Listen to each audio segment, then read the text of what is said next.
Hello, hello. Welcome everyone. How is everyone doing? Hope you can all hear me okay.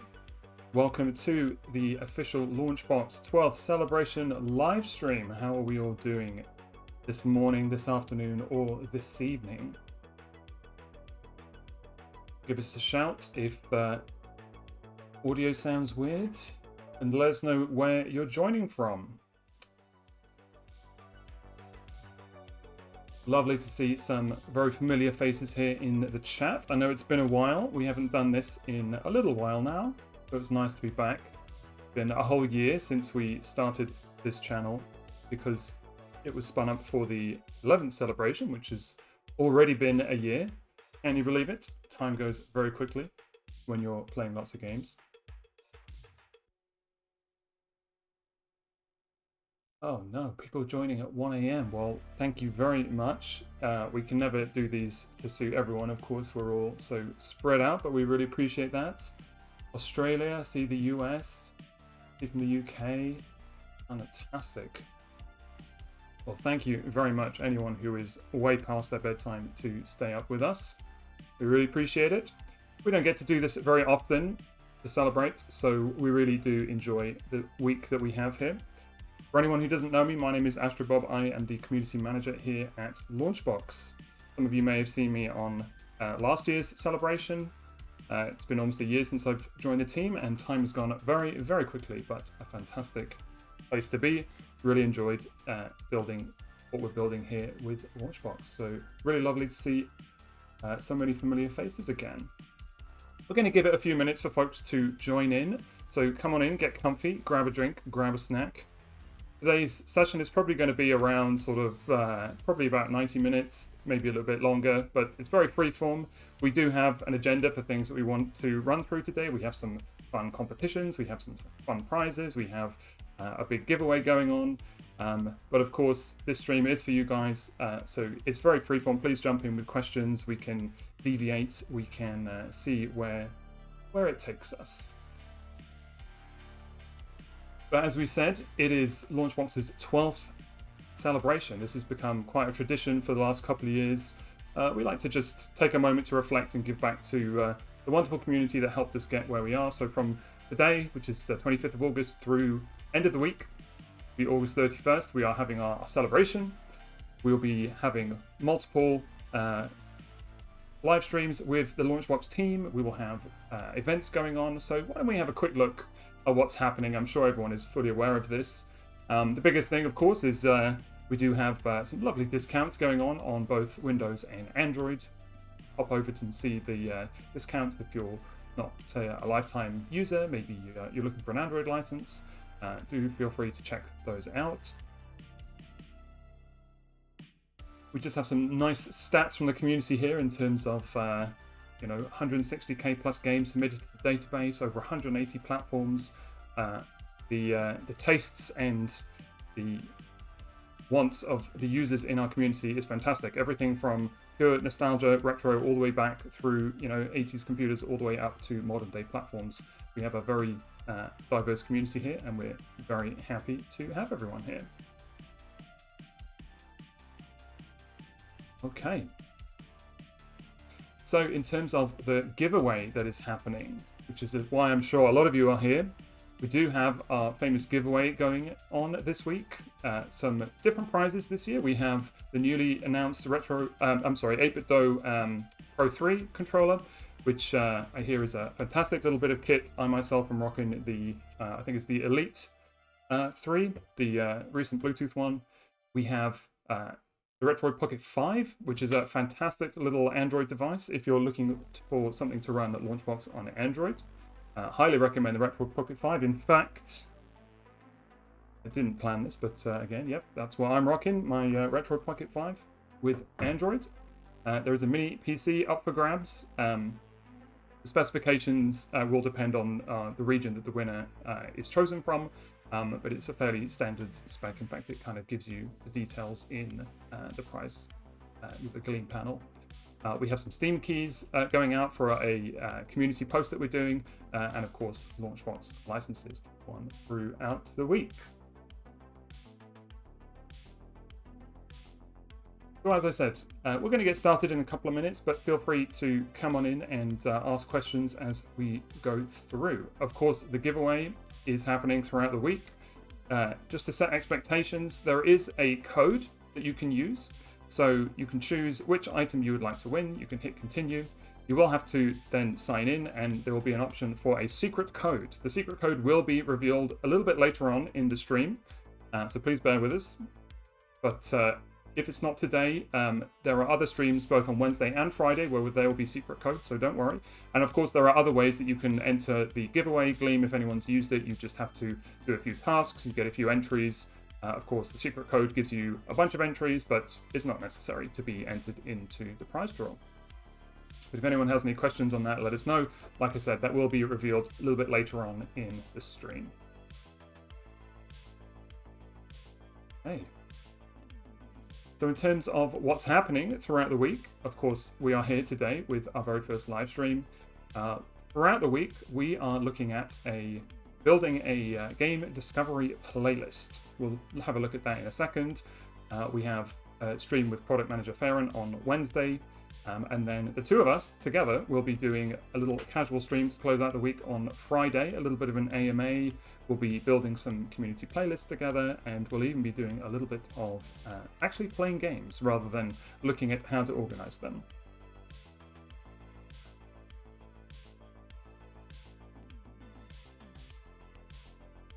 Okay, so I'm going to keep an eye on the chat here.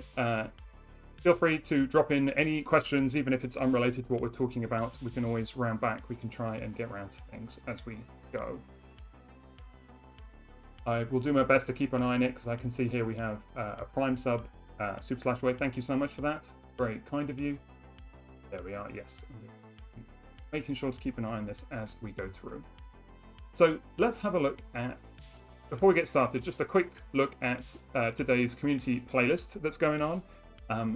This is something that we did last year. We're streamlining it a little bit more this year, just to keep it a bit more concise. It's very straightforward. The idea is that we have, for anyone who doesn't know, within Big Box there is something called game discovery playlists, and these are playlists that are manually created by our team, and they actually show up in the Game Discovery Center. We have quite a few on there for different themes, different seasonal themes, and we like to create these with our community, especially during events like this. So this week's one is, if you could take only one game to a deserted island, what would it be? Age-old question. I'm sure everyone's heard this before. Very simple. You literally just pop your post on the thread, just what's the game, and any reasoning behind it, although it will be a random winner that's chosen at the end. But do feel free to give us your reasoning. Already got some nice posts on here. I like this one especially that says Crisis, mainly because I don't trust my ability to start fires. It will melt the GPU and that will keep me warm. Very, very good reasoning there. Very, very good. But yeah, some good ones. Link's Awakening, Final Fantasy VII, all very good choices. I think since I've even opened it, there are new posts here. Power Wash Simulator, that's a good one. But yeah, feel free to jump on in. This is going to be going on throughout the week. So if anyone's not on our forum, feel free to check it out. And of course, as Lucan says, organizing is the game, a sort of running joke inside our community here, which is we spend so much time curating games and less time playing. Funnily enough, we are going to change that today, and today's stream is all about actually playing games. We're going to look at backlogs, how you can use LaunchBox to manage that never-ending backlog that we have, and how we can actually get some fun and enjoyment out of those games. It's not uncommon for folks in our community to have upwards of, my personal build is coming up to 3,000 games, and I thought that was a pretty big milestone, but apparently those are puny numbers compared to some people. I've seen 25,000, 30,000. Of course, collecting is absolutely the game.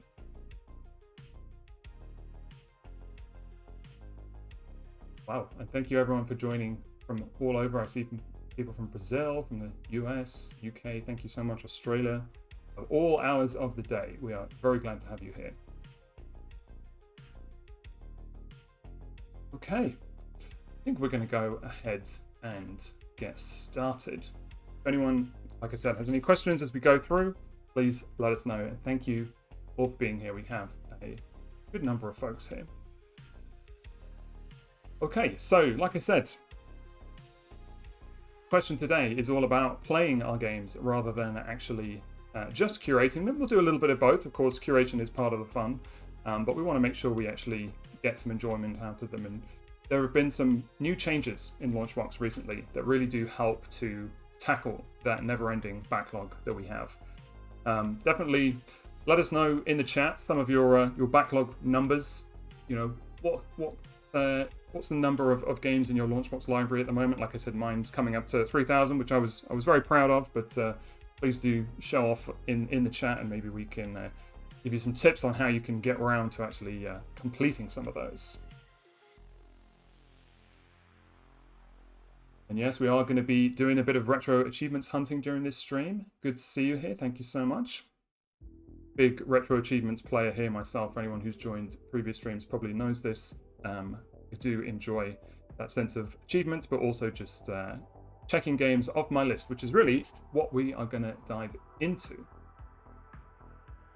So we're going to get started. Like I said, for anyone who's just joining, my name is AstroBob, the community manager here at LaunchBox, and thank you so much for spending your morning, evening, weekday with us. The code for the giveaway will be revealed a little bit later on in the stream. So do stick around. That code will be valid for probably around a day. And like I said, there will be other codes on the other streams happening later on in the week. So don't worry, you won't be missing out. And of course, the code is not required to enter the giveaway. It's just to give you a little bit of a little extra boost. Nice. It says you're in the top 9% on retro achievements. Fantastic, very good. Yeah, I haven't really checked my rank recently, but I go more for the beaten leaderboards. That's my thing. I love that they introduced the concept of beaten badges, and we actually recently introduced a bit of integration with that into LaunchBox. So I definitely like to stream through those games, get the beaten badge, move on. But yeah, it's a great feature, and of course, the way we hope we can approach it is to give people a way to track their backlog in a way that works for you. There is no right or wrong way. It's really how you choose to play, how you choose to enjoy games. So we're going to go ahead and get started. We're actually going to start from a brand new LaunchBox build. So some of you may have seen some of this before. Hopefully you will learn something new. We're not going to go too basic. We're going to stream through the basic stuff, but we're going to start with a blank build. We're going to get it up and running, import some games, and we're going to spend most of the time looking at organizing. Okay? So let's go. So for anyone who has recently updated LaunchBox, you may never even see this, because if you're coming from an older version, you have a build that already exists, you will actually never see this. But there is a brand new welcome wizard that has been introduced into LaunchBox. I believe it was the last one, yes, 13.23. So anyone who's just upgraded will never see this unless you started a new build. It's nothing too drastic to the old import wizard, but the reason we decided to give this a bit of a revamp was because when you opened up a blank build in LaunchBox previously, you would get a string, anyone who knows this, you would get a string of notifications with a whole bunch of stuff saying, do you want to import games? It would automatically import libraries for you, potentially. And we sort of tidied that up and gave it a much more needed makeover. So yes, it did get prettified, absolutely. It looks a lot nicer. This is, you might see this popping up. This is part of the new LaunchBox design language. Not just in new UI elements, you'll see it on things like the website, for example. You might see it on like our feedback website. We definitely do have a new unified LaunchBox language that you will probably see starting to crop up in places of the application. Anyone who's done this with the old method will be very familiar, but it's very straightforward. The first thing is, do you have any games? That's the most important thing. You can literally point it at a folder. So what I'm going to do is point it at a folder that I just have called games. It's going to go through and scrape the folder, and it's going to give you a summary of what it thinks it wants to import. Now, the best thing to do is to have your game separated by platform, but there is some logic in there where it will try to correctly identify things, and you can look at it here. So, for example, all of my systems are okay. I've got some NEC TurboGrafx 16, NES, some Game Boy, some Sega systems. But I've also got a second folder here called GBA Multiboot. We're going to come back to this. This is something we're going to show off later, but for now, I actually don't want that. So I'm just going to hit delete. And it's not deleting the file, sorry, it's just not going to import it in this section here. And yes, happy it's dark mode. Burning my eyes at night wasn't very fun. Yes, of course, the good old... LaunchBox has always been fairly dark, but I know the installer, for example, can definitely surprise people. Pops out is a good old white window. Can certainly not be fun at the end of a long day. Okay, so this is much more straightforward than having to actually open up the app and then go through the various import methods. It's literally saying choose the folder and the games that you want. We're going to hit next. This is where you set up your storefronts. Again, it's just pulling the feature that was already in LaunchBox. One of the big bits of feedback we got was that as soon as you install LaunchBox, it automatically goes and imports all of the games that it found on disk from PC storefronts. And folks were saying, well, I actually don't want to do that. I want to just create a retro game build. I don't really want it to manage PC games. So you can actually just turn this off. You can say automatic imports on startup. So it's not going to go and it's not going to go and find those PC storefront games. You can, of course, still log into them later. You can do the manual import. You can re-enable this later on. For now, we're going to do just that. We're going to do a retro game build. So we're going to leave that off. We're going to hit next. The next stage is where it asks you to choose your media types. So this is where you choose the type of media that you want to import along with those games. We've chosen some of the basic defaults, things like a main image, like a box front, a poster, a clear logo, a background, for example. You can choose any of these to be turned off. And again, this is only for that first time import. You can always go and change this later on, but for that first time import, you basically choose what you want. You can say, give me everything. You can choose exactly what media types you want to import. For now, I'm just going to hit next, and that's fine. We have a section for the games database. Anyone who's familiar with the games database is where we host all of the metadata that gets scraped into your collection. If you have an account, you can do things like sync your statistics between builds. You can actually upload a virtual collection into the games database so you can browse all of your games online, which is quite a nice feature. So if you want to do all of that, you can sign in. It's totally optional. Otherwise, just hit next. We have some additional features such as the main high score leaderboards and retro achievements, which is what we're going to be looking at later on. Basically, just choose one of those and it will ask you to fill in some information. We're going to come back to this in a minute, but this is where you would put that information in. And then the final thing is to upload your license if you have a premium license. If not, of course, you still get access to a lot of features, but you can do this straight away. And there we are. So we've skipped a few things because what we're going to do is we're going to open a pre-build later on, just because it's got a few things set up, a few credentials popped in and things. But you just hit start and we're off to the races. We'll show you what it looks like. GamesDB, super well done. Thank you very much. Yes, it's definitely coming along. That is also experiencing a bit of a design overhaul in terms of some of the design language and features on the database. So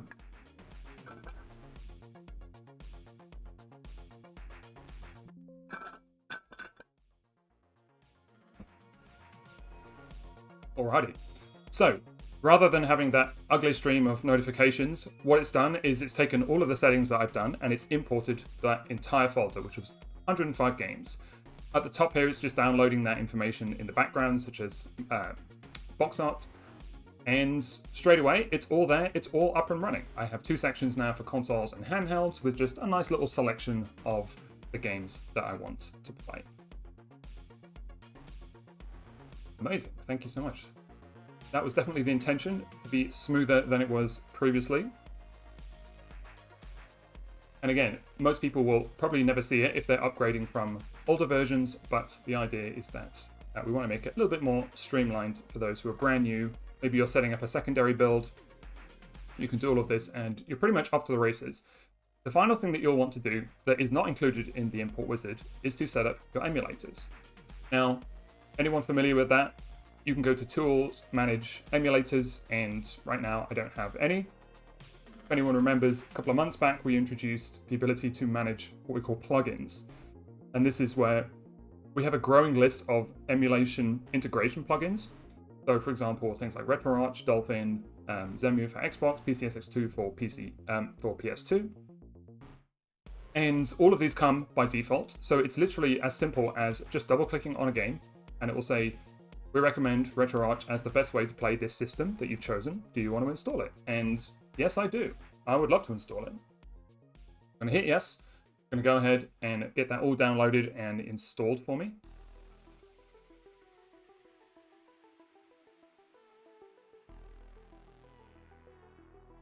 Thank you for all the birthday wishes there.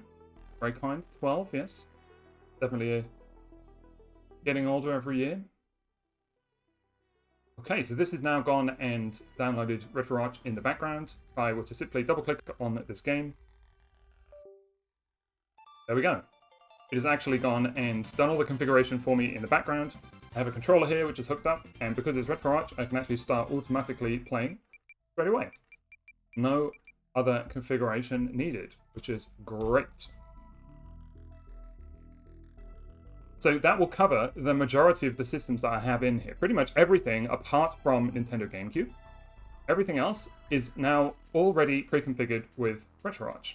We take a game like this on the Game Boy, for example. Exactly the same thing.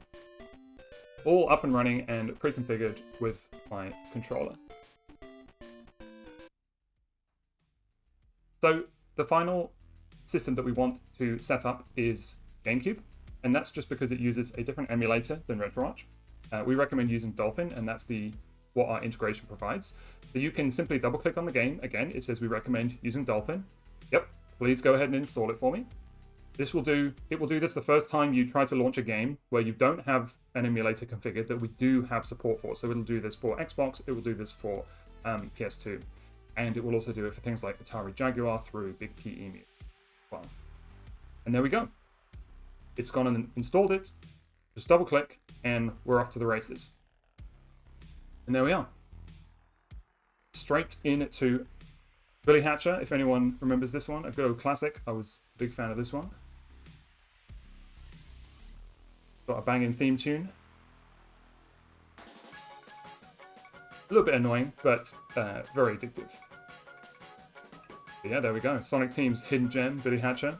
We're going to come back to this one later on because we have something fun to look at. I actually just hit escape on the keyboard, which is automatically mapped to close the emulator. Same for RetroArch, same for Dolphin, so you can just do that to quickly get out. Okay, we have a quick question.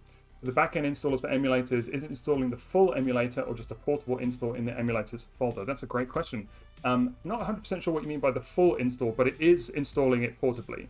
So those emulators, they end up in your LaunchBox directory under this emulators folder. So here we have Dolphin and RetroArch that were just installed. These are fully portable versions. It can depend, I think, yeah, because Dolphin can be installed non-portably, but I believe we do because we have the user folder there. So I'm pretty sure they are fully portable. RetroArch definitely is. Ah, yes, there you go. Likes to put save data elsewhere.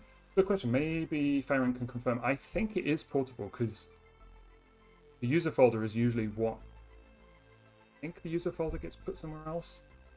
But yeah, we'll double check that.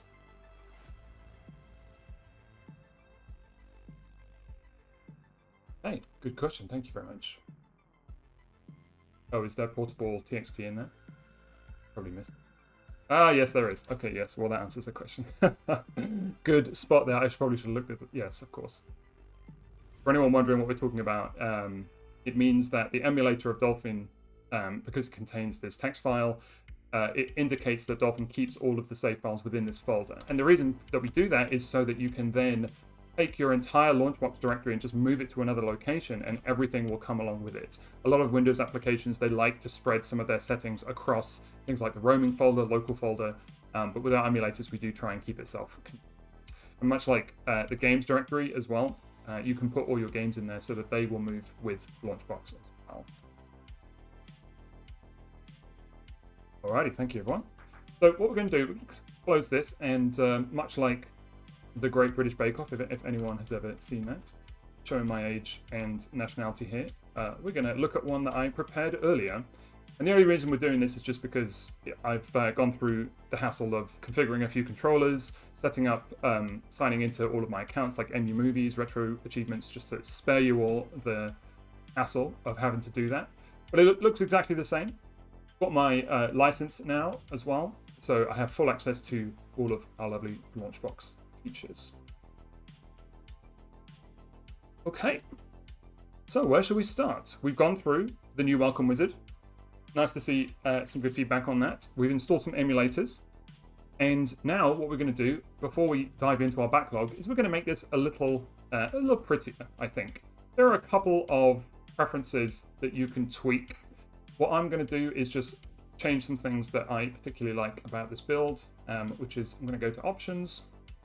I'm going to go all the way down to visuals, and under backgrounds where it says use game backgrounds, what that means is it will blur. You see behind the boxes, you may not be able to see it live on the stream, but behind the boxes it gives this kind of faded blur using some piece of art from that game.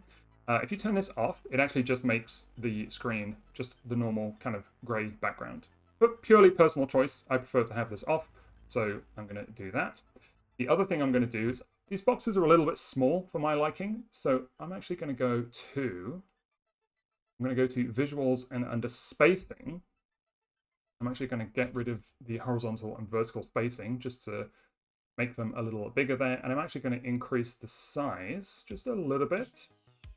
There we go. Like to fill up as much space as possible there.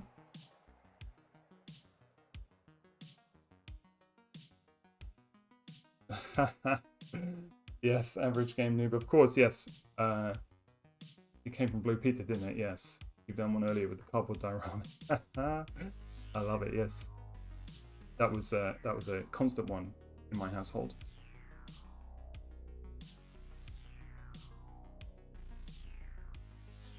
Amazing. We aim to please with these little tips and tricks here. Okay, so in order to make this a little bit more pretty, so on the left-hand side, we've got our consoles that I'm sure you're all familiar with. We've automatically categorized them into platforms. We have the different sections that we can look at. We're going to stick with platform categories mainly for now. And on the right-hand side, we have our game's detail page. This is where we have an overview of the game with the media that has been downloaded.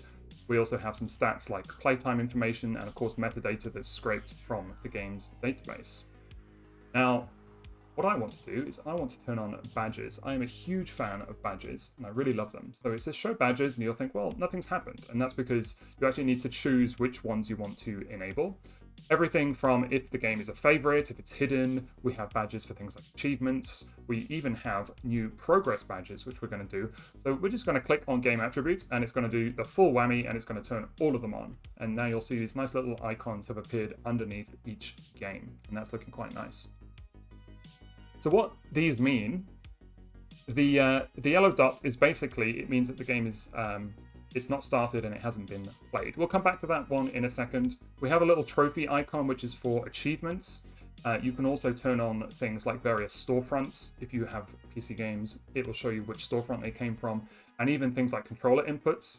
So if you have specific games that support specific types of controllers, you will see a specific icon. We're going to look at how to set that up a little bit later on. Oh no, now we're all talking about Art Attack. It's making me very, very nostalgic. Was there ever an Art Attack game? I'm sure there was. Let's search my retro achievements.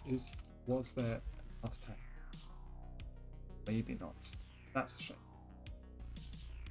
But yes, oh, of course, probably it was a PC Edusoft game.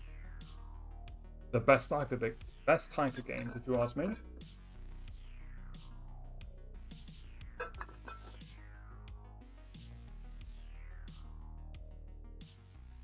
So which platform shall we start with? I know we're dealing with a very slim and nothing too out there list, but any favorites? Any of these speak out to anyone? The Game Boy, maybe the TurboGrafx. We are going to look at the GameCube specifically later on. That is my favorite console of all time, and we've got some cool tips for you there. Maybe you're a Genesis kid or a PS1 kid, but we've got a nice little selection here. Just from my personal collection. Croc from the PS1, always a good time. Echo the Dolphin, a good smattering of Sonic from the Genesis. So the first thing we're going to do, we're going to make this a little bit prettier. Now, this is another thing that is new. If anyone is used to auto ROM imports, if you go to options and automated imports, this is the act of simply taking games and adding them to the folders where they are located. And what LaunchBox will do is it will add those games into your library. Now, previously, what that would do is it would only grab 4 bare minimum bits of metadata. It would grab a box front, a clear logo, a background, and something else that I can't remember. But 4 pieces of media. What you can do in the latest version is under our media imports. This is not anything new. This is where you specify what types of media you want to prioritize, but we have this thing called automatic imports media. And this allows you to actually choose the full spectrum of media that you want to import with those automatic imports. Previously, what you would have to do is you would import them, and then you would have to go and run a manual update on the metadata. You would have to go and update metadata to grab that additional media. But now you can actually do it all in one step. So we're going to go ahead and do that. We're going to set our automatic imports. We're going to set that limit to 1, just to make sure that it only grabs 1 image. And the only other ones that I really want is I want a disk. I think that's it. Once we get into the import, we're going to grab a few additional things. Bear in mind, this is just importing from the LaunchBox Games database. Emu Movies is another source that you can import from, and so we're going to do that in a second. But what we're going to do is we're just going to go and grab a game, and we're going to go and drop it into one of these folders under Nintendo Game Boy. TMNT 3 on the Game Boy. Maybe this is just nostalgia speaking, but that was it's just one of those games that you get given as a kid, and I played the heck out of this game. TMNT 3 Radical Rescue had some banging music. So of course it's gone and imported it. It's grabbed all the media that I specified from those settings. It's automatically found that it has achievements. It's given it a nice badge. Well. Someone says, what is your favorite GameCube game? Oh, wow. I mean, this list is looking pretty slim. Obviously, mine is much bigger. Most people know I am definitely a Sonic guy. I think SA2 Battle is one of my favorite GameCube games. Although SSX3, I know that's not a GameCube game specifically. That's where I played it. I absolutely love that game. Super Monkey Ball 2. I mean, I know you asked for just one, but you can see where I'm going here. It's quite hard to choose just one for the GameCube. But let me know what are some of yours. F-Zero GX is another one that is not in here today, but that definitely makes the cut. Yep, Smash Bros. Melee. I think we all were in that point where you either had a GameCube, a PS2, or an Xbox, but whichever one you didn't have, your friends definitely had. So you managed to explore the whole library regardless. Chibi Robo, that's another good one. Yes, of course, and it just came out on Switch 2 on the Switch Online app. All of these games, by the way, have sets on retro achievements, which is really good fun. Speaking of, what you'll notice is these games do not have badges, and that's because when I went to install Dolphin, what you'll want to do, once you've got everything set up, is just run a quick scan of your games. Go to Achievements and scan for all games.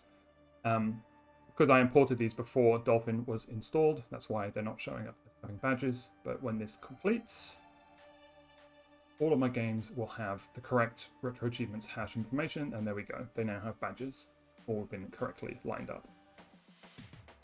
Smash Bros. Melee, yes, that is a good set on retro achievements.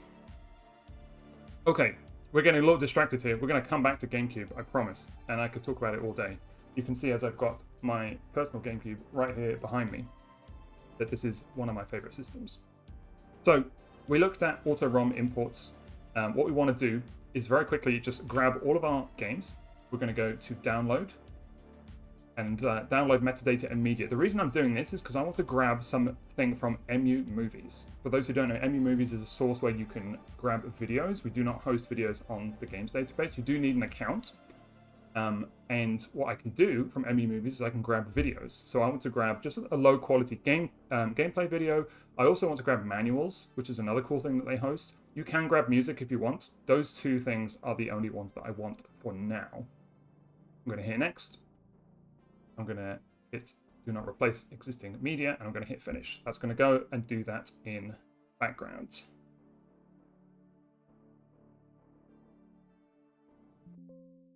Okay, now the reason I wanted to grab that information is because now, as it's downloading manuals is also a little badge that I can get. But what is even cooler is I can actually change the type of these badges. This is, again, another new feature that was introduced within the last 6 months, which is if you go to Manage and LaunchBox Themes and Media, this is where you can manage various aspects of the visual aspects of LaunchBox.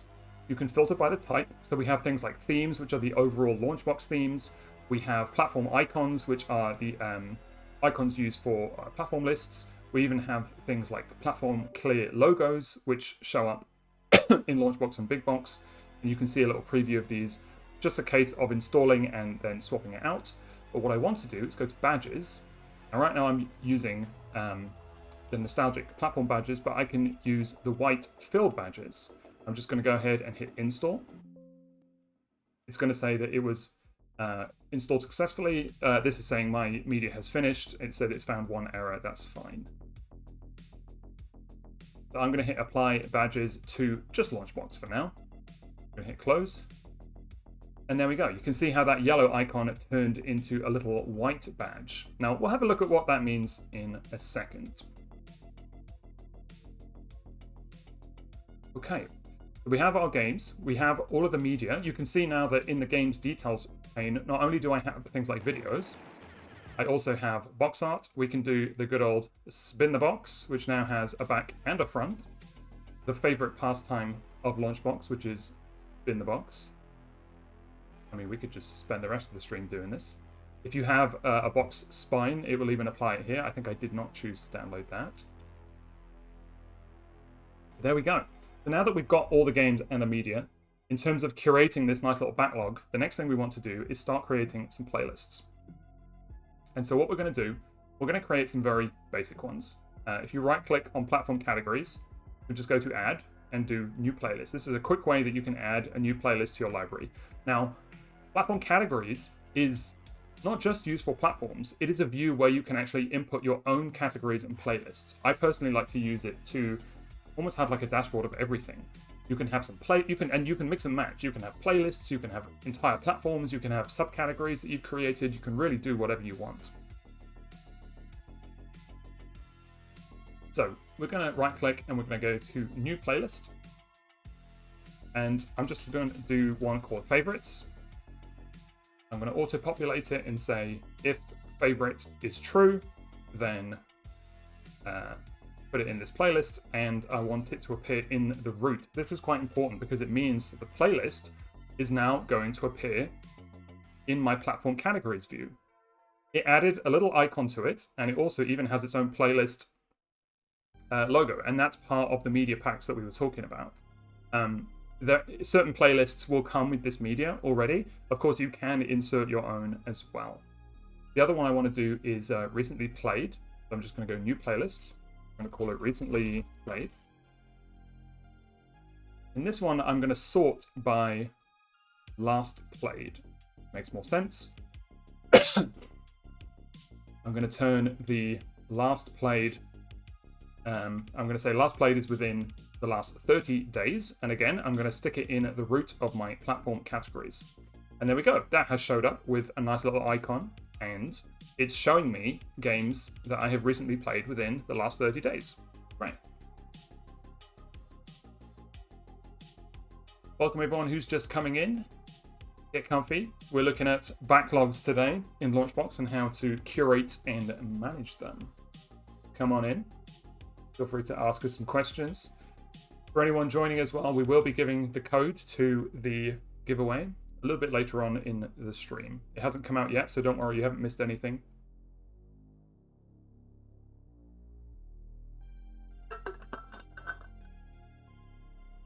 So I'd love to hear if anyone has any tips for how they like to curate the platform categories tree. Do let us know. I use a mixture of platform categories, but also I have some backlog playlists in here. I have some metadata sorting categories that I have some playlists. Basically, platform categories is my main view in LaunchBox. Now, right now, this is not looking great because it's done this alphabetically. It's doing consoles, favorites, handhelds, recent. Now, a little hack you can do is if you edit the playlist, every playlist has a sort title. And so if I want this to appear at the top, I'm going to do it a little bit hacky, but I can literally just, I'm just going to put an _1, just because that's going to bump it straight up to the top. Likewise, for recently played, I'm just going to do it as _2. I'm sure there's a better way to do that, but that's just a very hacky way because it's ordering these alphabetically. And I prefer to have these at the top, and then I have my actual platform categories down here. But of course, you can tweak that however you want. Likewise, within this consoles category, I also I always get a little bit annoyed when I see Super Nintendo all the way down at the bottom when I would prefer it to be after the NES. So what I'm going to do is edit the NES, and I'm going to put its sort title as Nintendo 1. And for Super Nintendo, I'm going to put it as Nintendo 2. And now the Super Nintendo has jumped up to its rightful place, which is just after the NES, but before the GameCube. Of course, likewise, I could do GameCube as Nintendo, what was it? NES, Super Nintendo, Nintendo 4, isn't it? I mean, it is a crime that we are missing the little boy right here, which is the N64. He has not made it into the stream. But, I mean, that is a crime.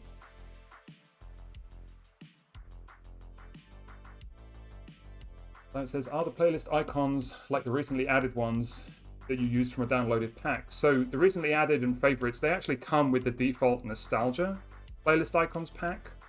You can actually find these and you can actually see what's in them.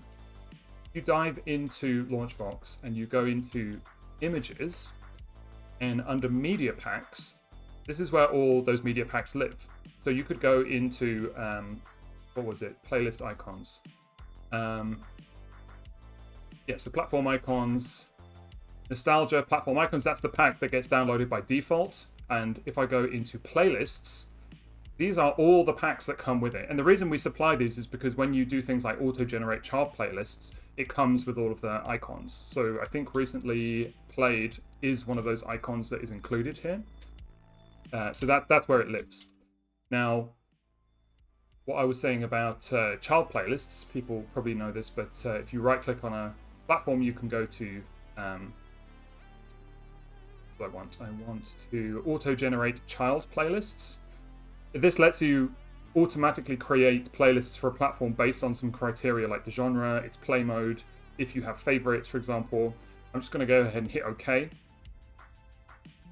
And what it's done is it's gone and created a bunch of playlists based on things like genres, and it's actually used those icons. So from that folder, that's where it's pulling them from. So things like platform games, puzzle games, sports games, and again, it's used the information in the NES platform to do that. Not all of them have them, but it's very easy to add those if you want. But people do like to use these, probably for arcade platforms mostly. Welcome, Paralyzer. Good to see you. I actually wanted to say thank you for your fantastic feature requests. I recognize your name. You submit a lot of great requests over on our feature page, which we'll show off later on, but thank you for all that. We do appreciate anyone who takes the time to write up some of these requests to help make that better.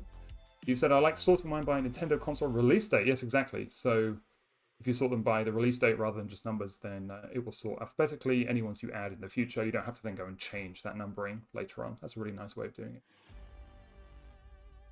You can select publishers, but for arcade only. Yes, that's right. Okay. We're going to do one more playlist, which is we're going to go to new playlists. And I'm going to do one that I like to have called Inspiration. And this one we're going to sort by community star rating. Or is it just star rating? There it is. We're actually going to say, show me games where the star rating is greater than 3. Let's leave it at that. Now this one doesn't have an icon, and that's fine.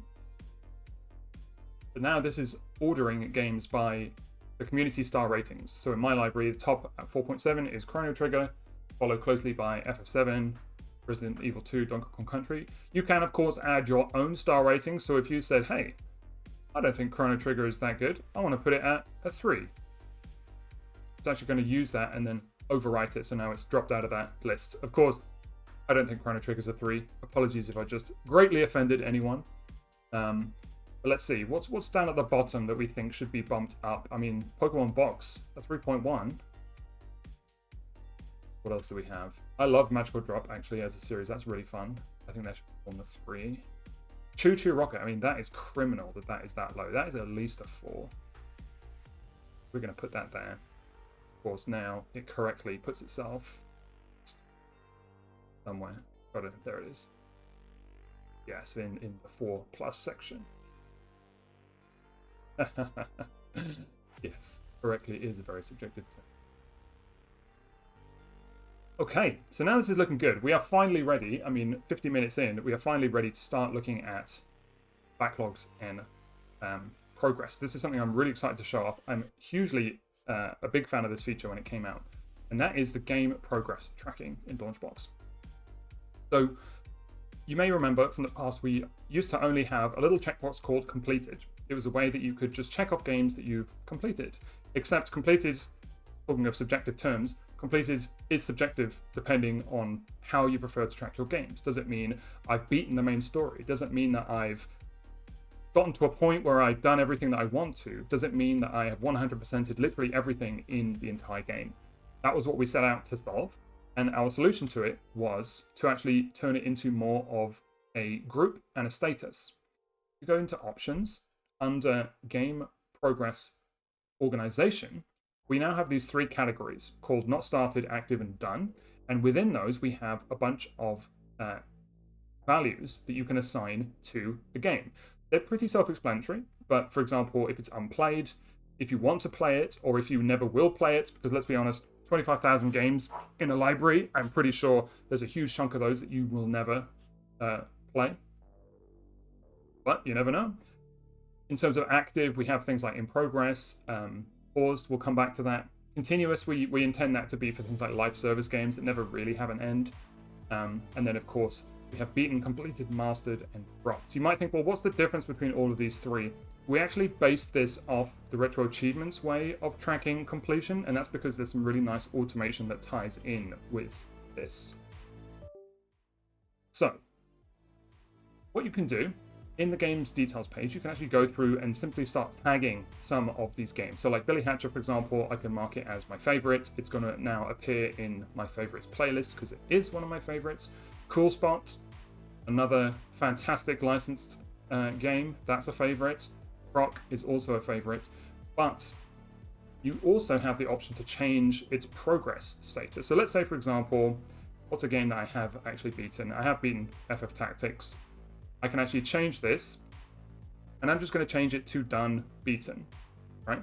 Now, it might be a bit hard to see, but that little icon has changed to a nice little flag. I'm going to temporarily change back to the original badges just because they're a bit more colorful and it might be a little bit easier to see on stream. So we'll go to apply badges to LaunchBox, and there we go. So now I have this nice little yellow flag for FF Tactics.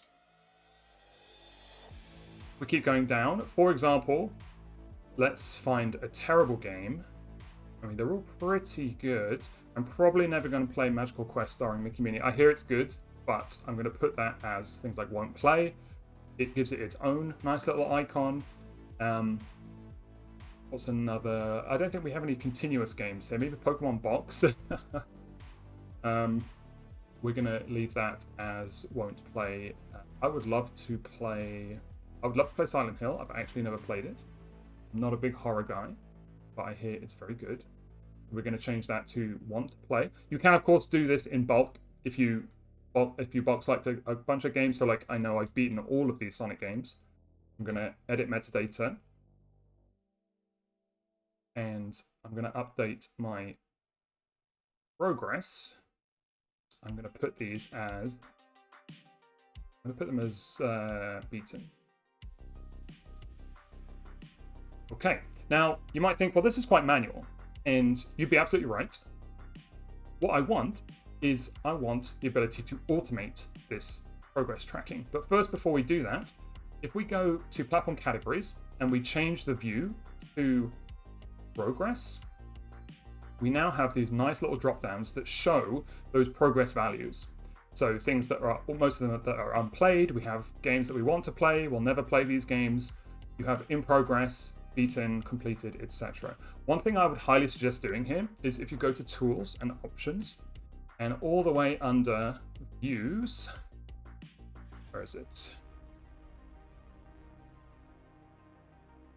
Filter sidebar. It says show counts and align counts to the right. What that does is it actually gives you counts of the games in those playlists. This is really nice when looking at backlogs because you can clearly see the numbers that you have in each state. So I can see that I have 6 games that are beaten, I have 97 that are unplayed, I want to play 1, etc., etc.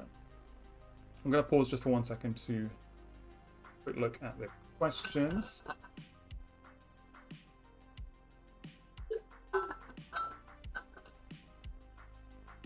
For those who are asking about custom statuses, you absolutely can. You do not have to use the defaults. In fact, if you go into the game progress organization, you can actually add individual statuses here. So maybe instead of won't play, you can add an item and you might have it called why do I own this? I'm stealing that idea from Baran, but and then what you can do is you can actually put it into a selected section. I think I make a category. No, I didn't. You can basically reorder these, and the order that you choose here is what is displayed in the dropdown.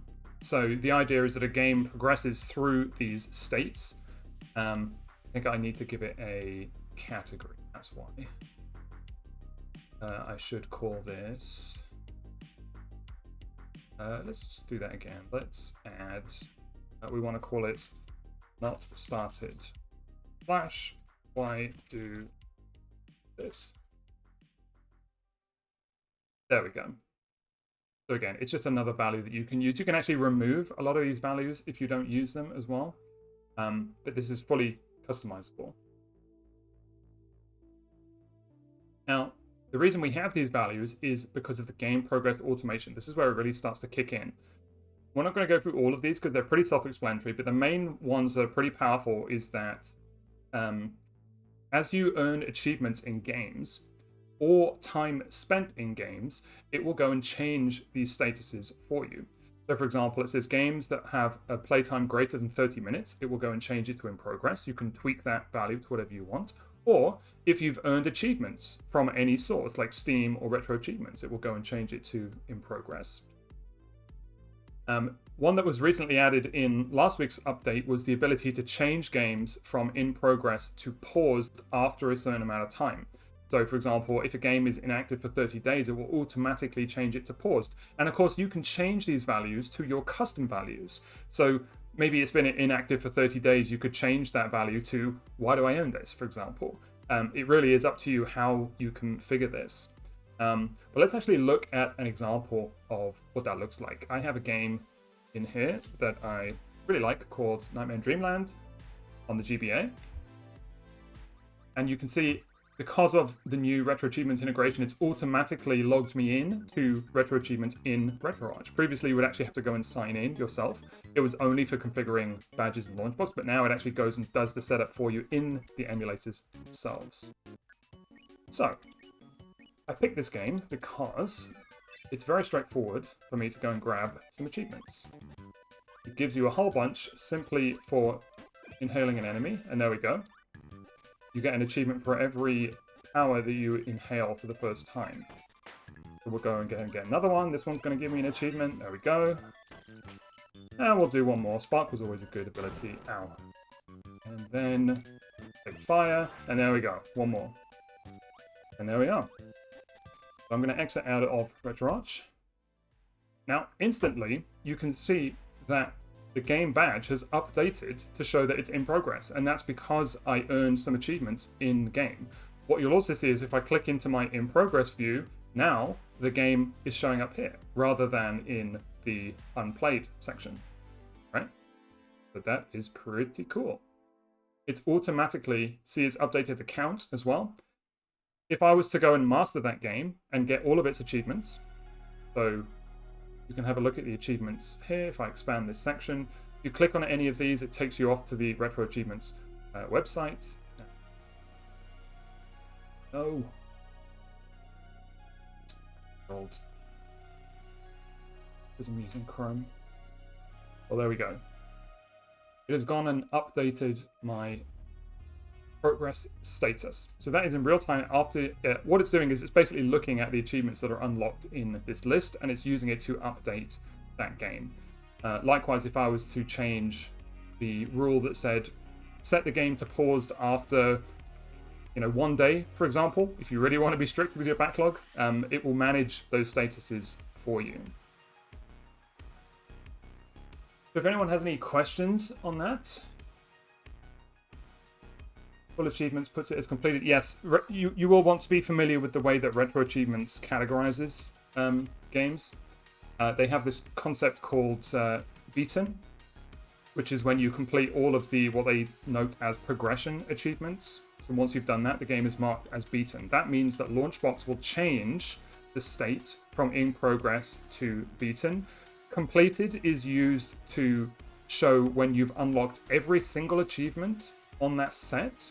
So if you've unlocked all of them, but if you've unlocked it in what's called softcore mode, it marks it as completed. And if you've unlocked all of them in hardcore mode, then it sets it as mastered. Those are the ways that Retro Achievements does. So we've followed that formula. But again, of course, you could change it.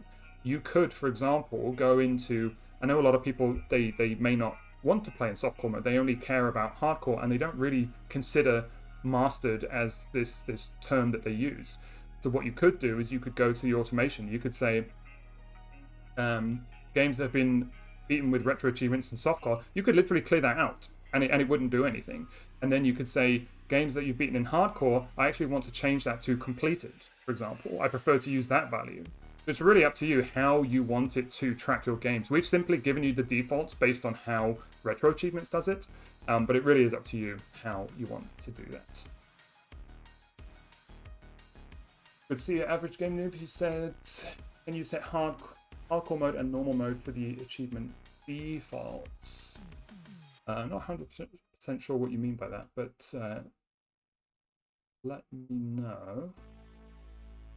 Hopefully the Retro Achievements pass-through login helps with cookie expiry issue. Not too sure about that, but yes, it does insert it straight into the emulators themselves. So, and of course you can actually, where is it? I think it's under emulators. Dolphin. Yeah, so now there is a new Retro Achievements section. So you can, for example, choose to enable hardcore mode in LaunchBox, and it will pass that setting through into Dolphin or RetroArch for you. Likewise, if you wanted to turn it off on game launch, for example, you can do that. So there is a section for Retro Achievements for each of the emulators.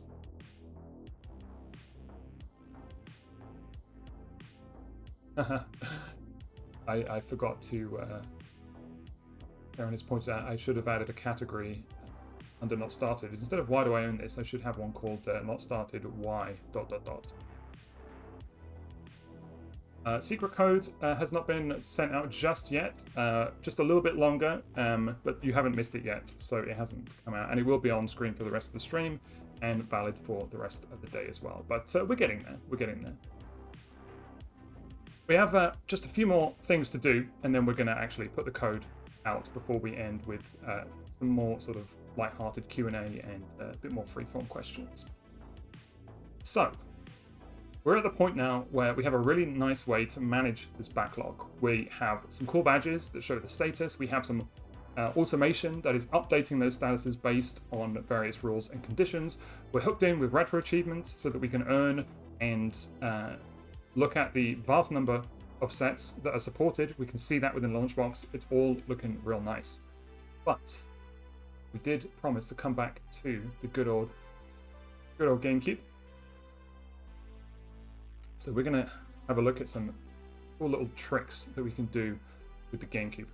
Now, again, please let me know what are your favorites from the GameCube or the GBA, the two that came out. Was it the same day or the same time? I think they came out around the same time. With some real nice functionality between those two. And we're actually going to take advantage of that. We're going to use LaunchBox to help us manage it.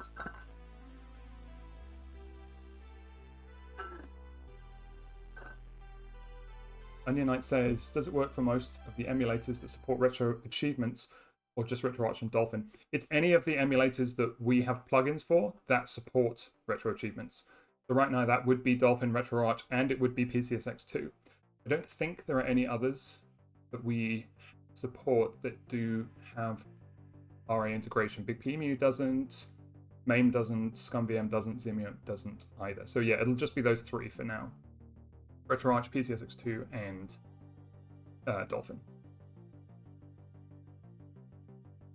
Unfortunately, it won't work for the standalone version of PPSSP. If you're using the PPSSP core in RetroArch, it will work, no problem. What it won't do, because yes, Retro Achievements does work with the standalone version of PPSSP, but we do not have a plugin for PPSSP, so it won't set that up for you in the emulator itself. You will have to go in and sign into Retro Achievements in the emulator, but then of course everything works. You can of course still utilize the badges with LaunchBox or PSP. So if you use standalone or RetroArch, you can still earn them. It's just that we won't be able to inject your credentials into PPSP. At least not yet, because who knows? We are always working on new emulation plugins. Or did I just get that completely wrong? Someone says it actually does work for PPSSP.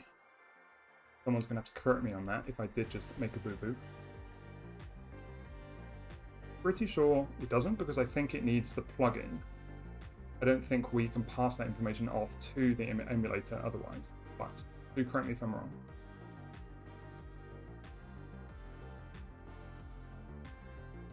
Alright, yeah, so if it's already signed in, then... Okay, so let's look at our good old friend, the GameCube. Now, I'm going to pop open Dolphin for a second. I'm going to go to emulators, I'm going to go to Dolphin. Just going to look at Dolphin. I'm going to point it to my directory, just because it makes things a little bit easier when I'm setting this up. But first of all, hands up, who had a GBA and a GameCube? Who had a good old Game Boy player as well, which is what is attached on the bottom of this bad boy? And how many people played around with the link cable integration? The link cable integration between GameCube and GBA. There were games like Pokemon Box used it, the Sonic Adventure games used it to connect to the Tiny Chow Garden. Billy Hatcher used it to download individual little mini games. The Japanese exclusive Nintendo Puzzle Collection used it to actually download games to the GBA as well. And of course, Crystal Chronicles, I think that was the big system seller for that integration, wasn't it? You got 4 friends around with 4 GBAs, 4 link cables. It was all very complicated, but we all had a great time. And of course, Four Swords Adventures, which is another one that pushed it.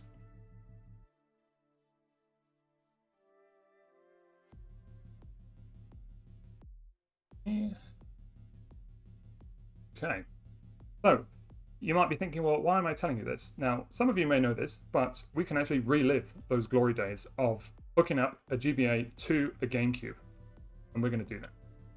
So it's actually very, very straightforward. There are 2 things you're going to need to do. You're going to need to go into configuration, and under GameCube, you're going to need a GBA BIOS. This is step 1. Just as simple as navigating to wherever your GBA BIOS is. We're going to go to BIOS, GBA BIOS. That is step 1. Very straightforward. The second thing you want to do is under controllers, you want to add a port of GBA integrated. What this will do, let's configure its controls very quickly. Up, down, left, right. A, B, L, R, and start select. And that's it.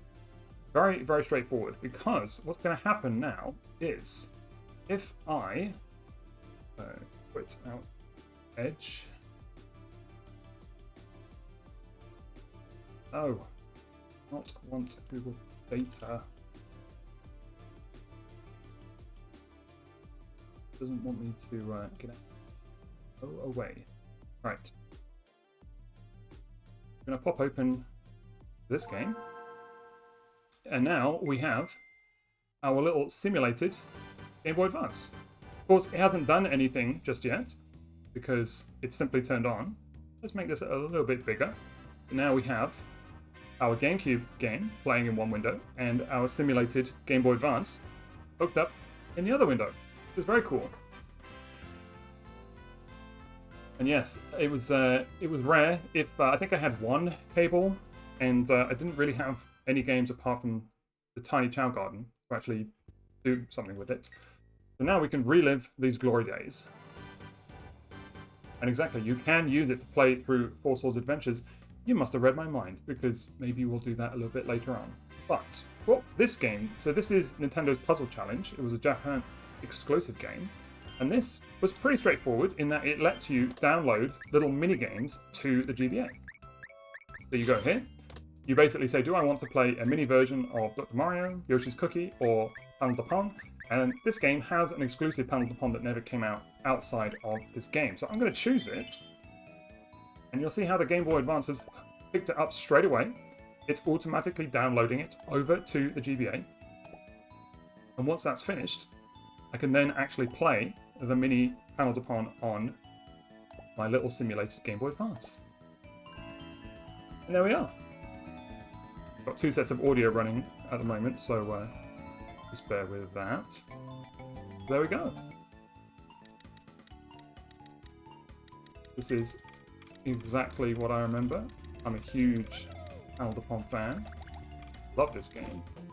I mean, we could play this for the whole day, couldn't we? But, and of course you can go on with your life and play the GameCube version. You can see what these look like side by side. Is Panel de Pon like Puyo Puyo? I guess it's similar in that it's a puzzle game, but different tactics in terms of Panel de Pon is more about like destroying blocks based on patterns, whereas Puyo Puyo is more like dropping colors from the top and you have to build a stack. Yeah, here we go. We're running both of these side by side now. Very cool. And you might think, well, why on earth am I showing you this? This has nothing to do with LaunchBox. Well, yes, it does. We're going to quit out of that and we're going to go into LaunchBox because we're going to go to Tools, Import. We're going to go Single Platform. We're going to add a folder. I'm going to go to my games.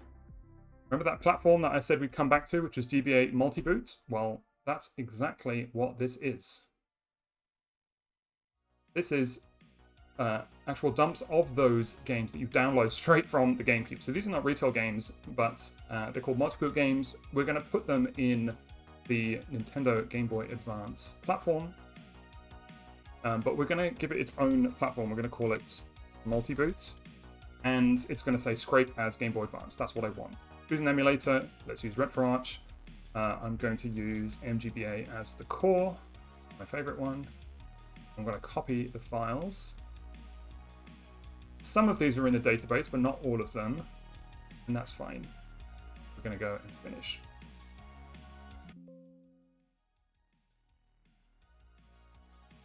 How many games were supported? For the integration, a handful. I don't think a huge amount. But some good gems. Oh wow. Wikipedia says 69. It does seem high, doesn't it? I wonder if they count individual games. And then the age-old question, which is worse, Wii U or Switch 2?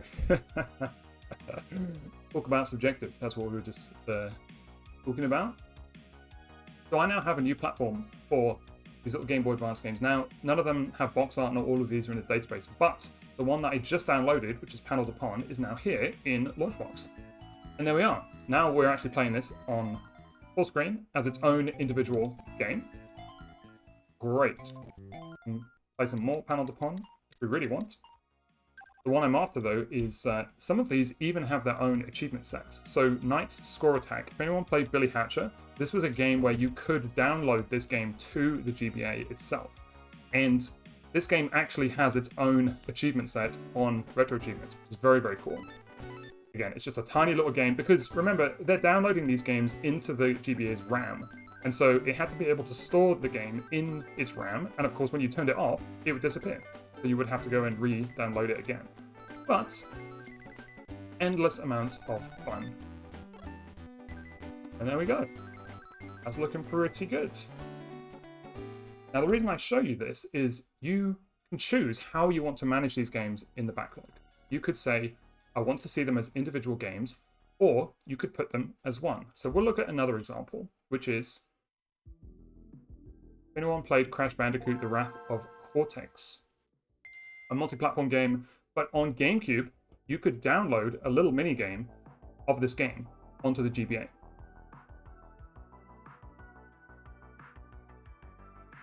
Once it loads up. Now, I know this because I tested it in advance. This game is going to specifically ask me to connect it to port 4. Remember how I set up my GBA as port 2? It's exactly the same. I'm just going to turn that one off, and I'm going to set up port 4 as GBA integrated. And there we are. Just going to set some controls. Let's do.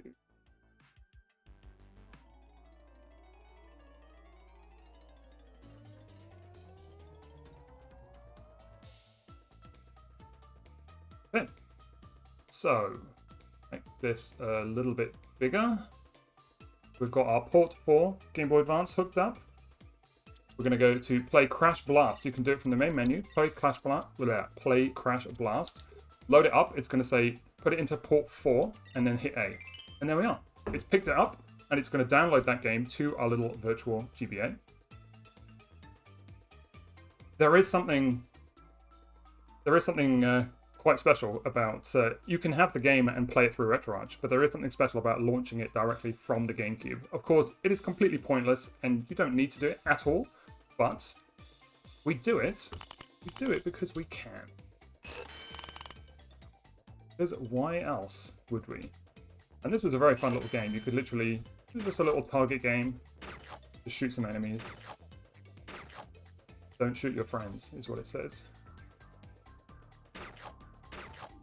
But that's all fine and dandy. Let's close out of this one. Because I have that game here, which is Crash Bandicoot Blast. So I can actually load it up in RetroArch and play it full screen if I really want to. And here we are. I'm just fast forwarding through here. And yeah, this one does have an achievement set. I'm using the wrong core, but yeah, it works. And this is cool. Now, the reason I show you this is you can have its own instance in LaunchBox. But what I actually want to do, so here we have Crash Blast. I don't think it has any data in the database. It has a screenshot. What I'm going to do is I'm going to select both of these. I'm going to right click and I'm going to combine these games. Anyone who's used this before, it's basically a way of putting two games into one instance. It says choose the default. I want to have the GameCube game as the default. And now I get this little icon that shows I have an additional version of this game. If I right click, I can choose. I can play the USA GameCube game through Dolphin, or I can play the little GBA game through RetroArch. So it's entirely up to you how you want to manage it. Of course, this game can have its own backlog status where, you know, do you want to include the GBA game? Do you want to have it separate? It's really up to you. We won't go into a huge amount of detail, but this is now stored as what we call an additional app. So we have the original Dolphin GameCube version, and then we have the little GBA version as well. Additional apps is a really cool way to manage these types of things. I personally use it for if you play ROM hacks or subsets on Retro Achievements, you can store them all under the same game. The really nice thing about this is that they have their own metadata. So they have their own things like playtime, and LaunchBox will actually aggregate that information for the master instance of the game. So your playtime will be combined through your additional applications as well, which is really nice. And yes, of course, it's a safe space, saving thing in terms of if you don't want to have a bunch of ROM hacks is a good example. What's another one? Regional versions. I mean, people love using additional apps for regional versions. If you don't want to have individual instances, you bundle them together and then you choose which version you want to launch. It's a really nice little way of doing it. We're going to look at one more example, and then we are going to reveal the secret code. So anyone who is here for that, get ready. But we're going to look at one more example. And we talked about Four Swords Adventures. Why don't we? Mario Party had a 48-part hack. You know what Mario Party did have was they have the e-reader game on Retro Achievements. You go to Mario Party E, and this involves the setup of this game is quite complicated because it basically asks you to use this one's it basically requires you to have instances of the individual cards, of which there were like 12, I think, which means you need to have 12 individual games. And so I actually use additional apps. I have Mario Party as its own instance in LaunchBox, and then I just have all of those cards as additional apps. You can launch them with their own achievements and keep it all contained under one game, which is really nice. But yeah, of course, if it's a ROM hack, 48-part ROM hack, definitely bundle it all together. It will save you a lot of space. Exactly, yes. All of that for, they were just a bunch of little mini games. But hey, I mean, of course, the practicality is far from useful, but we're doing it because we can, which is exactly what we're going to do with Four Swords Adventures. So we're going to look at Four Swords Adventures. Now, this game, actually, before I do that, let me set up my controllers. This game requires everyone uses a GBA. Annoyingly, it's really dumb, but one person, the player one cannot use the GameCube controller. They have to use GBAs. So I'm going to set up 2 GBA integrated controllers. I'm going to configure the first one to be my main controller. Oh,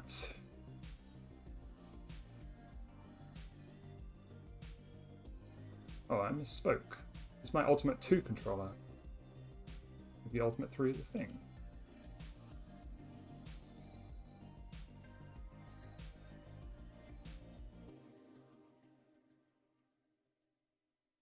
Okay. So, now we are ready. We're going to load up. Hold on. Wow, so now we've got 2 instances. Now those are connected straight away. And this is what would happen on the original game, which is you actually all play on the TV itself, and it's only when certain things happen that it actually migrates off onto your GBA. Now, we're not going to do story mode because I tried to do this earlier, and this is back in the day of games with unskippable cutscenes. So I'm not going to put you through all of that. We'll go straight into Shadow Battle. Save, that's fine. We'll do a 2-player game. And we'll choose this one. Be the last one standing. I never actually played this mode. I only played the adventure mode. But, yeah, I guess it's a battle mode. Now, this guy's at a bit of an unfair advantage because no one is controlling him, so he is defenseless. You can beat him up. But what's really cool is if I go into this house, bada bing, bada boom, look at that. It shows up. This is exactly what would happen on the GBA. It would actually show up on the GBA screen when you go into interiors. Wow, look, I can make a bunch of bombs outside. Go back outside, and now I'm back on the TV screen. And there we are. Not much fun when I'm just playing by myself, but of course, if you set this up on a big screen, get a bunch of friends over, the most convoluted, complicated multiplayer game, but hey, the achievement of the fact that you set this up and that this is how it was meant to be played. Very cool. Wasn't there something similar on 3DS? Yes, there was an entire game, wasn't there, called Triforce Heroes, which simulated that over local wireless or online, I think. Fishbot, good to see you again. I know it's been a while. Welcome in. Bathhouse69 says, how to change the SNES icon to the European version of the console? That's a very good question. Let's do that in a second, actually. So just to wrap up our little adventure with the GameCube. I mean, at the end of the day, this was basically an excuse for me to just hop on about my favorite console. But the nice little tricks there with some of the achievements that you can get for the multi-boot games, how you categorize them as additional apps. It's just a fun little thing that you can do. I do love trying to simulate, you know, we did a stream a few months back on the Dreamcast where we did the same with the VMU games, the little visual memory unit memory card where you can emulate those alongside. And what I would do is put those as additional apps on the main Dreamcast game as well, which is all just for the sake of nostalgia. But we had a question, a very good question, which was how to change the icon of the SNES. These are what we call platform categories. We were looking at them earlier, but you can actually swap out the icon on disk if you have another icon, and it will do that. Maybe there's a pack out there already. You go into images, media packs, platform icons, and then under platforms, actually, let's see. Maybe there's one in here already. Oh, there you go. There is. So this one is called Super Famicom. So there's two things you can do. You can basically rename this icon. Or I think what will happen is if you actually change the name of the platform to Super Famicom. Would you like to update your default platform folder? Yes. Now, for icons to update, you do have to bounce out to a different view. But... damn it. Wrong there. Oh, let's try one more time.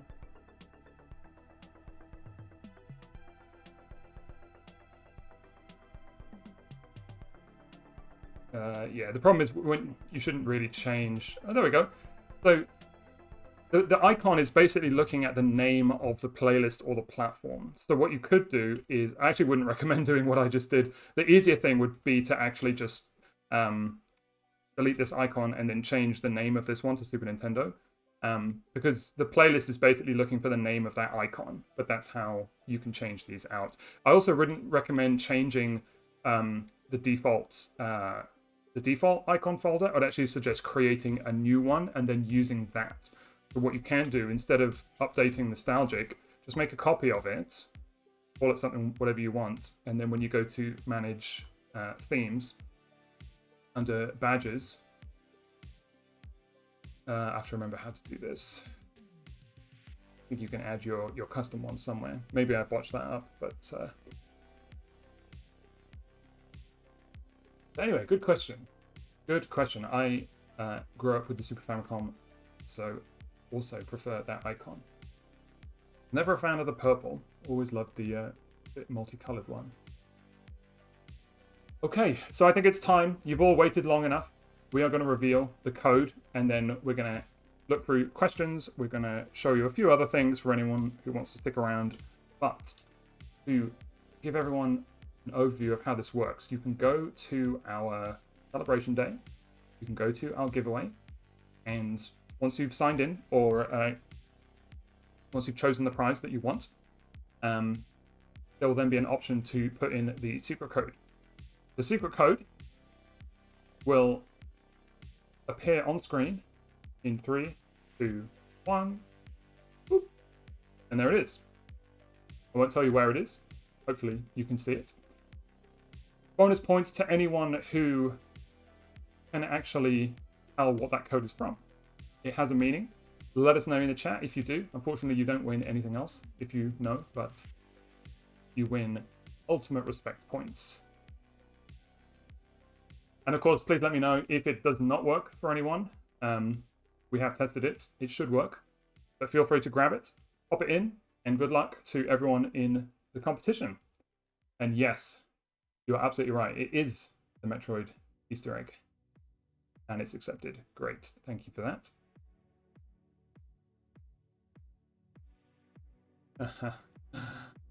Okay, so we're going to leave that on for the rest of the stream. We're not quite finished though, by the way. We'll look at some questions and then we're going to jump into Big Box.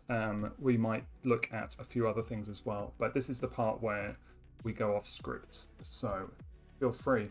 Someone was saying, was there something similar on 3DS? Maybe over local wireless? Of course, there was the Four Swords game. Sorry, the Triforce Heroes game on 3DS. JC Strainer says, can you use the DK bongos? That is my favorite question ever.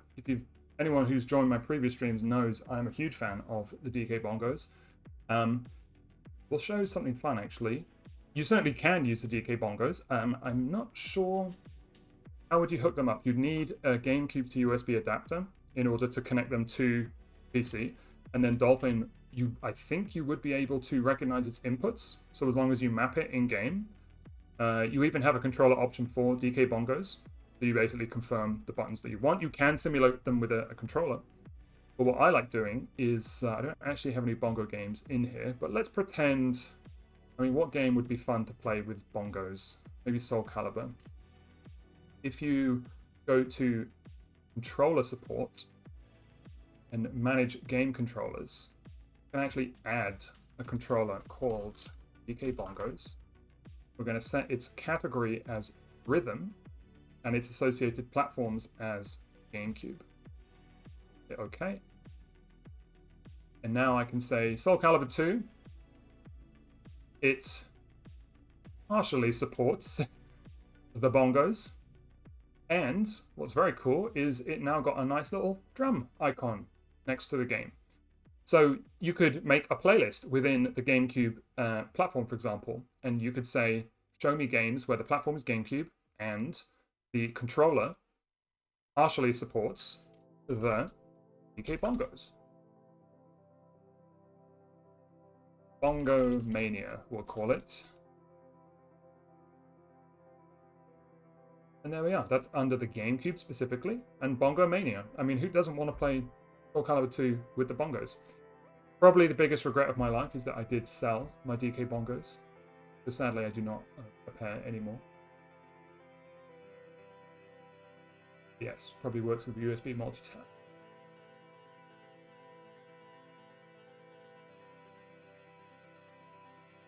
And yes, the multi-tap does work for bongos. Just need to find a set. The GameCube adapter for Wii U, I think that does work. I mean, it's just USB after all, isn't it? How it's recognized, I'm not sure. It might simulate it as a GameCube controller, but it's just inputs at the end of the day. I have the Buzz controllers for PS2. They don't fully seem to work when you have Get Stuck. Yes, of course, down to age, but I think the controllers, because PCSX2 gives you an option to map Buzz controllers. But yes, they'll probably need some sort of multi-tap or an adapter. There we have it. Let us know what games are missing from this list. This is obviously a very small selection from what I have on the actual GameCube. We are strategically missing a few Nintendo games. The one that is in everyone's library, of course. So feel free to ask us any questions if anyone wants to take a tangent. We're going to look at 3 more things, 3 more quick things, so feel free to hang around. One that I would just love to show off is something that came out literally at the end of last week, which is Big Box Screensavers. Now that we've got our GameCube backlog all nicely sorted, and let me just check that things are okay with the password.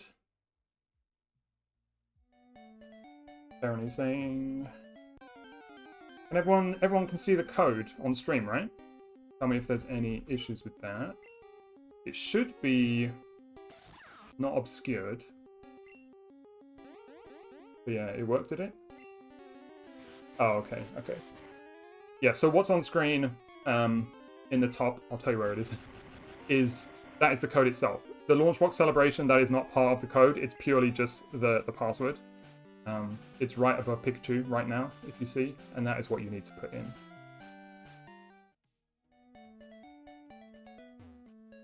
Okay, so over here in Big Box, this is the game Discovery Center, And what's quite nice about this is last week we introduced something called screensaver support, which I'm a big fan of. You go to screensaver, it's actually turned on by default. And what I want to do is, with my controller I'm using, I want to set a hotkey. I'm going to go to controller mappings, and I'm going to go to start screensaver. I'm going to do left trigger, left stick. Go back to the Game Discovery Center, and then we'll just press that, and there we go. The Big Box Screensaver is an alternative to Attract mode. Anyone who uses Big Box on like an arcade cabinet, or even on like a TV where you want to just let it play games in the background. Attract mode is great for that kind of visual stimulation of, you have a theme that really kind of shows off Attract mode and it spins through the games, it's making loads of loud noises. It's intended to replicate being in an arcade. Whereas Screensaver is more subtle, it's just something that you can leave on in the background. There are different themes to the Screensaver, and people's custom themes in Big Box can also work with screensavers.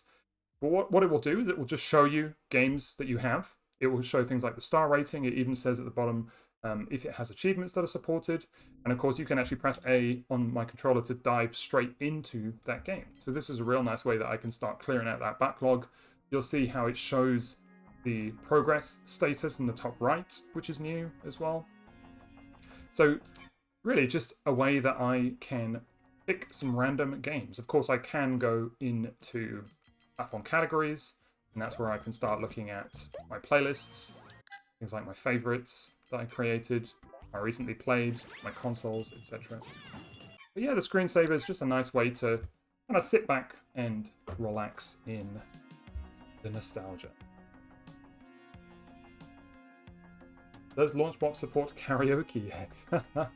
We've got to get that on the feature request board, Baron. Yes, I mean, I think SingStar on the PS2 has some retro achievement sets. But of course, proper karaoke games, I know there's obviously a whole theme behind that with proper karaoke integrations. That would be nice. LaunchBox with karaoke in VR, controlled by the DK Bongos. Maybe that's a future that we can see one day. Yeah, Viking says, any plans to put LaunchBox in VR? Would love to use it as my VPX VR pinball front end. Oh wow, that would be cool. I already do. It would be amazing to see it in VR, apart from just desktop. Of course, yes, like a fully integrated VR view that isn't just popping LaunchBox on the desktop. We've had that request a few times where, we're thinking like a virtual bedroom where you have like a game cave where all your games are like stacked up and you can see all the box art. Maybe you can reach out and grab one, pop it in the console. Yeah, we do it again because we can, not because of any real need for it.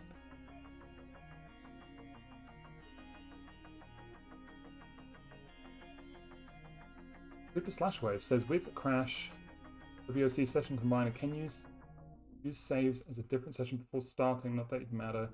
I'm not sure I fully grabbed that. If you're talking about the save file itself, they are separate. So the GBA multi-boot game, because it's being loaded... actually, if you're running it through RetroArch, it just treats it as its own game. If you're running it through Dolphin, it also creates its own save, but I'm not sure where it puts it. It's probably in the user folder somewhere. But yeah, let me know if I misunderstood that. Phobia says, are you still using Bitbucket? Asking as it was on the list for changing. That is a great question, and that just read my mind because that is the last thing I wanted to show you here, which is, well, we'll let Bitbox run in the background.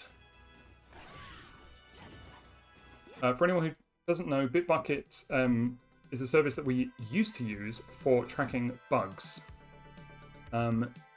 It was been used since the early days of LaunchBox, since the very beginning. Towards the end, it got a little bit out of hand in terms of just the amount of stuff that was in there and us being able to keep on top of it and respond to and sort of do justice by the feedback and the stuff that was in there. It was a mixture of kind of bugs and feature requests. So Bitbucket, it's still around. I think it may even be in a read-only state, but it is very much been replaced by a new platform, which is our feedback site. It's called feedback.launchbox.gg. It is a combination of what was in Bitbucket and much more. And I personally am a huge fan of this site. Anyone who submitted requests, I think I saw some people earlier on who I've recognized the name of submitting requests. It's a place where you can submit feature requests for LaunchBox and bug reports. So basically, if you go to the site under feedback, you have these different boards. There are boards for the different products like LaunchBox for Android, Windows, the games database. But you can also submit bug reports here. The difference is that the product boards are public and is intended for like active discussion within the community, whereas bug reports are between you and our team and is intended for us to be able to help you with issues. So this site very much replaces Bitbucket. We have not migrated everything that was in Bitbucket just because of the amount of stuff that was potentially out of date. We did do our best to migrate some of the sort of top requests. So you'll see if you organize these by top, for example, no surprise, top of the list. Any guesses as to what's top of the list? It's actually not Linux. It is How Long to Beat integration. A lot of people really want that. But yes, Linux is very closely behind. But yeah, you can kind of see what's trending on these feature requests. It's based on votes, and we highly encourage people to add their use cases. You can even and the nice thing about it is that Bitbucket required a separate account, whereas this uses your game's database account. So it's very easy to just link those two together. You can start submitting requests. You can join in on the discussions. You can, we love to hear what people think about these requests if there are use cases that we haven't considered. The other really nice thing about this is that we have what we're calling the strategy guide, which is essentially documentation. We've heard for a long time that LaunchBox is really confusing, and a lot of the guides are very either outdated or sporadic, or they're spread across multiple different sources. This is our attempt to really try and aggregate this stuff, and it is a work in progress, but it is getting there. If you go into LaunchBox for Windows, for example, we have a bunch of guides about different features, things that we've just talked about with game progress tracking, retro achievements, the screensavers. It's not complete by any means, but this is what we're trying to move towards, is a proper documentation portal. The nice thing about this is that it integrates with the feedback portal. So there are some clever features where it'll actually surface information. It has a quite good implementation of AI. If I was to say, tell me about game progress tracking, it will actually use the information in our help center and also information from your feedback to construct an answer. So it's gone ahead and told me all about game progress tracking. And of course, if you want to read more, you can go to a dedicated guide created as well. But yeah, I hope that answers your question.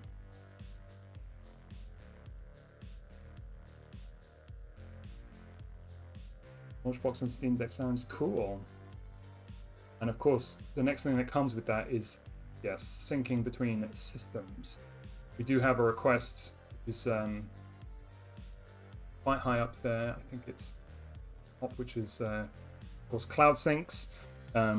We do have the ability to manage saves within LaunchBox, but especially if you're working across different devices, we know there is a big hole there in terms of keeping your devices in sync. One thing, if anyone hasn't tried, I personally find this works really well, is if anyone uses Sunshine and Moonlight, it actually works very well with LaunchBox and BigBox. So rather than having to sync sessions across different devices, if you're in the same network, in the same household, quite a nice alternative. Just have it, all the power go off the main PC and just stream it. Of course, it doesn't work for everything, but I personally found it actually works really, really nicely for that. And yes, +1 for Moonlight. I was greatly surprised when I figured that out. Yeah, it actually works really, really well. And BigBox is perfect for it. BigBox is absolutely perfect for it. Just let it run in screensaver mode. All of the inputs still work. Great.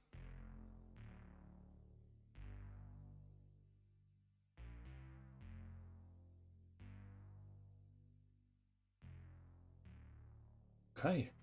Well, we've come to the end of what we wanted to show you on stream. We're going to hang around for a bit, so feel free to ask questions, hang out for a little bit longer. Just to remind everyone what's happening over on our celebration.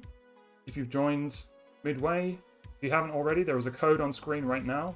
Do grab it, pop it into the giveaway box.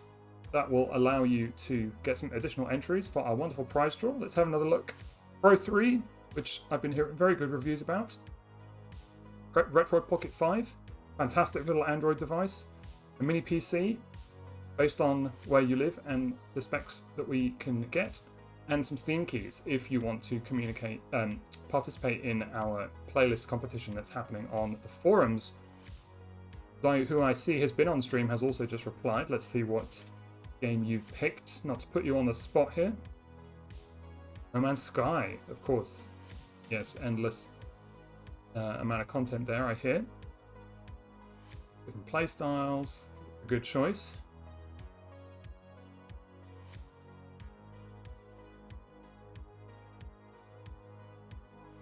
Yeah, please do fill this in. You have all week. Hopefully there'll be lots of fun submissions by the end of the week, and then once that wraps, you'll see that playlist show up in Big Box's Discovery Center. So right here. In fact, let's see if we can find a community playlist that has already appeared. These are my favorite games because I played. It does some based on genres, based off platformers, games with achievements. Feeling Lucky is just a random list of games.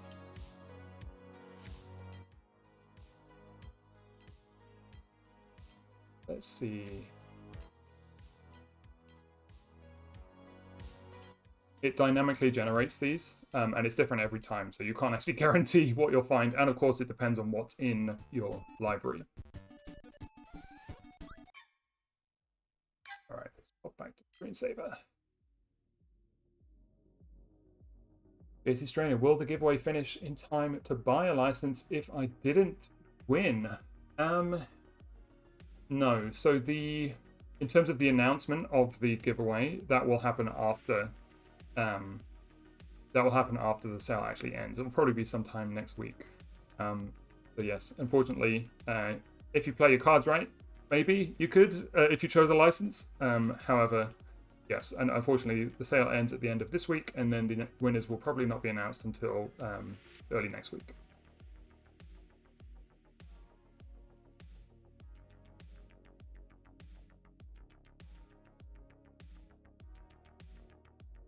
Yeah, no worries. And of course, remember with the giveaway, if you really want to play your cards right, winners cannot win multiple prizes. And so it's in your best interest to choose the prize that you actually want instead of picking all of them. Because then you have more chance of grabbing the thing that you want.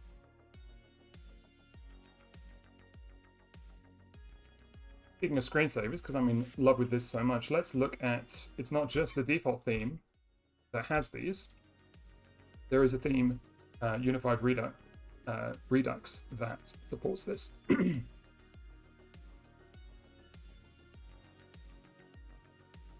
Because Alter Egos is better luck with Parsec over Moonlight. Yes, of course, another solid alternative. We've used it in the past as well to do some streams.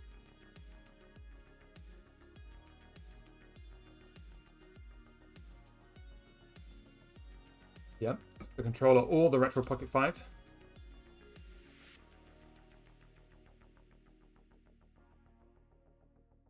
Just again.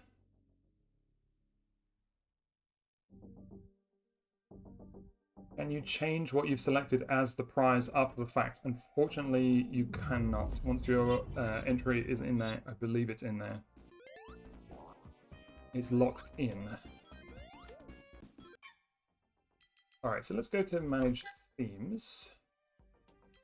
Go to Installed. No, let's go to Most Popular. And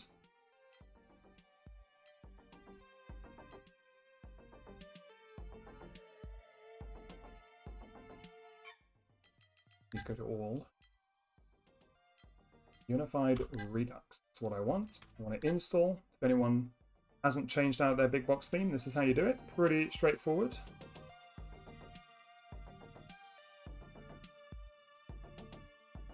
Andrew Speck, good to see you again. So what's the progress on the Linux version of LaunchBox? The almighty $1,000,000 question. I certainly can say that we are working on stuff behind the scenes that hopefully will enable that. Of course, I know you've heard us say that time and time again. Definitely, if you're with us on Friday, we can dive into a bit more detail around the sort of project that has taken on. But yes, unfortunately, the only thing I can say is that we're very aware and working on stuff behind the scenes. Unfortunately, nothing to share at this point.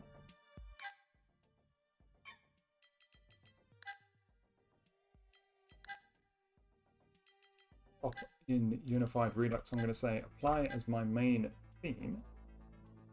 Wait till Friday. Well, it's very kind of you, and very kind of you to hop on more than one of these. Friday will definitely be a bit more casual. We're actually going to be playing some games over RetroArch's NetPlay. We're going to be building some playlists. We're going to be answering some questions. So feel free to bring all the hard questions. I can offload them to Product Manager Farron. We'll give him all the hard questions.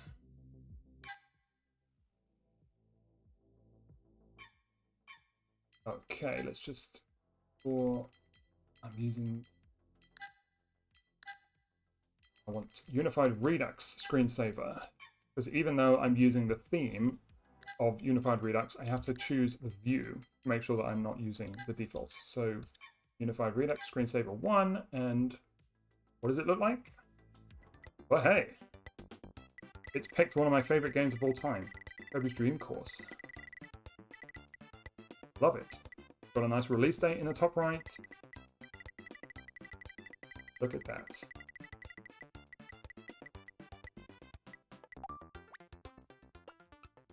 Yeah, pick what I love at Kirby's Dream Course.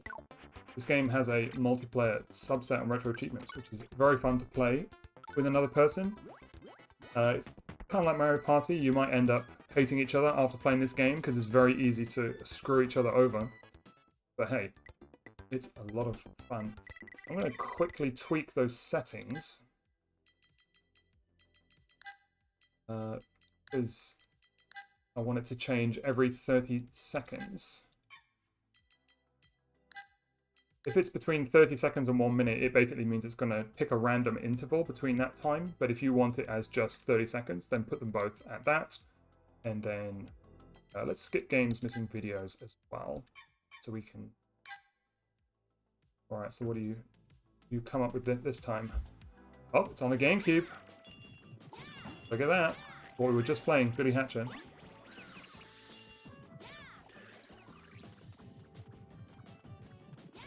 God's Rodriguez says, okay, pass it to Steam to Big Box to have all emulators mapped to the Steam API.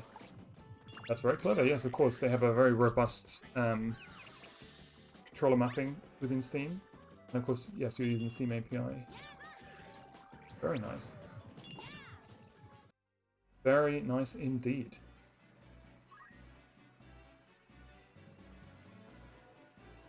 That's a good point. Let's see if... There we go. Look, it works by default. Spin the box. We can even spin the box on the screensaver. Just mapped automatically to the right analog stick on the controller. That's real nice. We probably need to make those PSP cases transparent. Already can. Game Boy Advance. Advance Wars looking good. This is the one that we span earlier.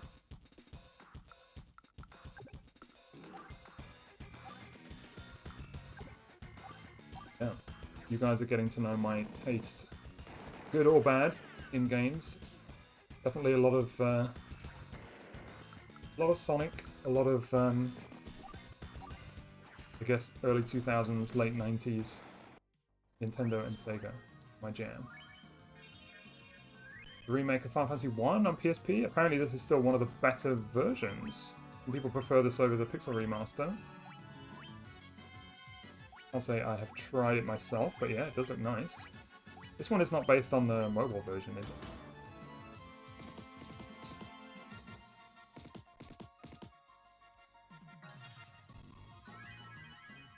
Zoom and pan in the box in full view, of course.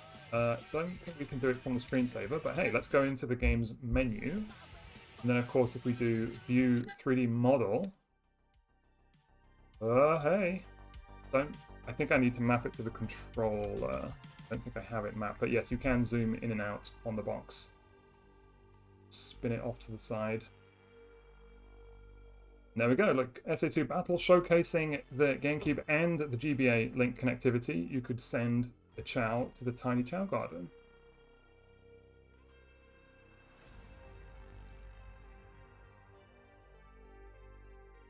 Final Fantasy without a doubt. I even picked that as the game to be on the island. What? Did you submit Final Fantasy 7 or was it the first one? Or maybe just any? Go back to screensaver. So what's nice is if I hit back, well, I really like how this theme actually shows platform-specific information. Good old Bomb Man.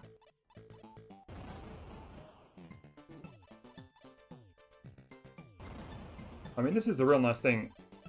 I mean, it's like those screensavers that they have on Netflix on smart TVs, isn't it? Where you just kind of let it play out and you can't help but just kind of watch it. I find that attract mode, it almost moves on too quickly. And of course I know you can configure that, but there's so much happening. I kind of just like the sort of calmness of the screensaver instead. It works really well in these videos as well, and man, this theme is actually real good. And just such a big fan of Final Fantasy that the game came all the way back over on the screen.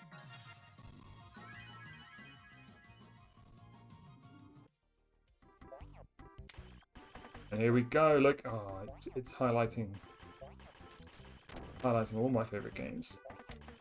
We can just play. We can just play some Cool Spot while we wait. Anyone remember Cool Spots? Banging music. The golden era of 90s licensed games. Before they fell off a cliff. You could scratch the Virgin. Careful what I say there.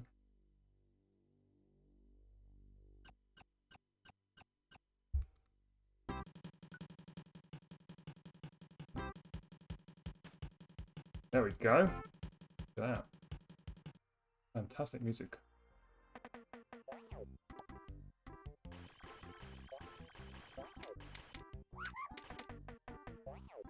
One of those games where you play like the first 5 minutes, never play it again, but in your mind it's still one of the best games ever. Because why not? It is the 7-Up guy in a video game.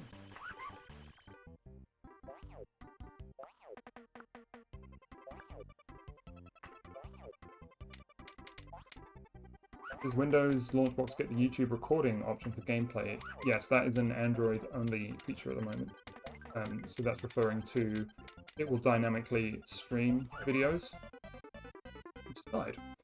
It will dynamically stream videos instead of you having to download them. That has been on and off for a while just because of how often the YouTube API changes.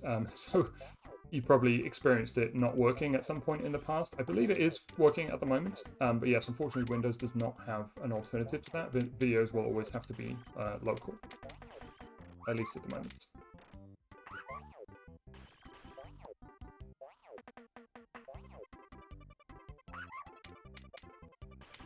Really not doing very well at this. Alright, we'll go back to screensaver. We'll give it a few minutes and I'll let you guys choose. You can tell me which of these games should we jump into. Is adventure always fun? I can't really deal with the massive amount of slowdown that game has if you've played the original NES version. The 3DS version is definitely the way to go. It fixed everything. Yeah, we're just gonna we'll let this run. We've kind of run our course. Thank you all for joining, everyone. We really appreciate it. We've got more fun streams throughout the week. Of course, the code is on screen right now. That will be valid probably for the next day, so make sure to get that in. A different code, I should say, a different code will be presented at the next stream. And unfortunately, you can't reuse the same code. You can't reuse more than one code. hopefully that doesn't stop you all from joining. Farron's going to be doing another fun stream on Wednesday, and of course we have our casual sort of end of week stream on the Friday. And thank you, I'm glad people find it helpful. It's just these fun little tidbits. You know, when you look at how other folks configure their builds, I find that that's the most useful. I saw some people chatting today about how they like to organize platform categories, and it just kind of gives you a bit of inspiration and different ways that you can configure things. Thank you, Quantum Paralyzer, again, for all your lovely feature requests, and of course everyone else who submits wonderful requests. Thank you. I do appreciate your bearing with us, because I know there is a bit of a delay between you submitting them. We do actually process all of them, it just takes us a little while, because what we try to do is actually flesh them out. You probably see a response from me where we talk about, like, we look at the request and we actually try to make it a bit broader, just so that if anyone else is looking at the feature request forums, that they can actually understand and kind of make it a bit more general in some cases. But yeah, it's all really good stuff.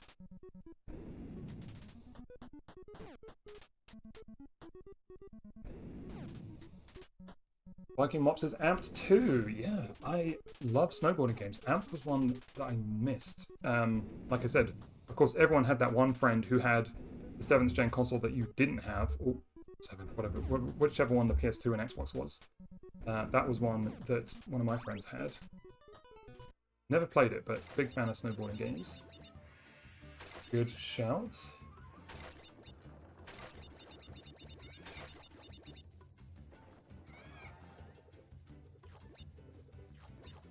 And yes, Average Game knew very, very good shout about the plugin section for those who have not seen. It's where you can grab all sorts of LaunchBox functionality. I actually wanted to look at one today, which we didn't have time, or did we?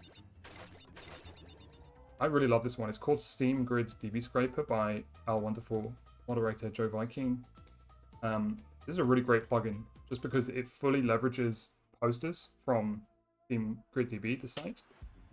It's a really nice way if you want to have a more unified look at art. And of course, we do have the poster image category in LaunchBox now, which is great, because that's exactly what this is designed for. And although the database is probably not as up to date as a site like Steam Grid DB, just because we only recently added support for that image category. But yeah, it's a really nice way that you can grab those poster style images, and then you can, if you prefer a more sort of Steam Deck style unified art, this is a really great way to do it if you can't find what you want on the games database directly.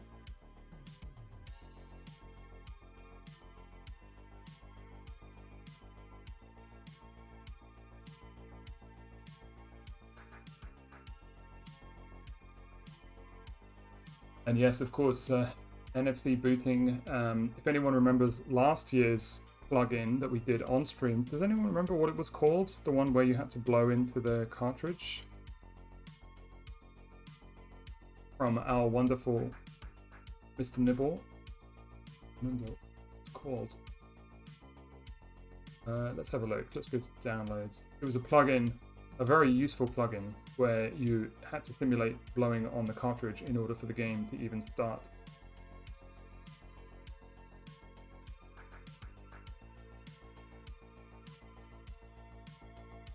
Look. In terms of the most popular one. I can't remember what it was called. But yeah, there's some real good ones here, like the screen support, game card generator, the ones for managing bezels, managing game libraries. If anyone remembers what that one was called, do tell me.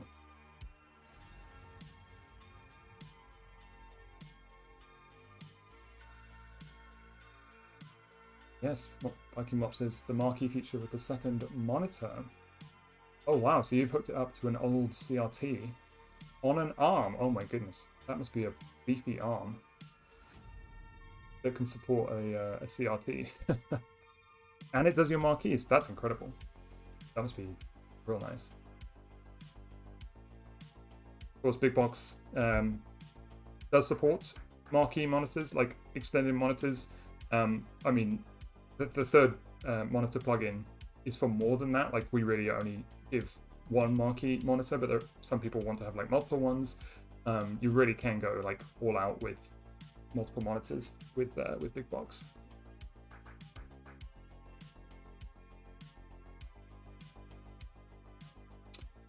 Aha, and good news, everyone. So, as we've been speaking, I take back what I said about you can only have one code per stream. I stand corrected. We actually have unique codes per stream. So if you join the additional streams later on in the week, that will actually give you additional points. It will be a different code, but it means that if you join any of the other streams, you will have an additional code to get more points for the competition. So thank you for that. Thanks, Farron, for setting that up. So that is all good. Good. Yes, the marquee is great for pinball, of course. Yes, pinball is something that just completely has eluded me. I would love to set something up that does that. I know a lot of people are into visual pinball effects and just a whole range of entire builds dedicated to pinball.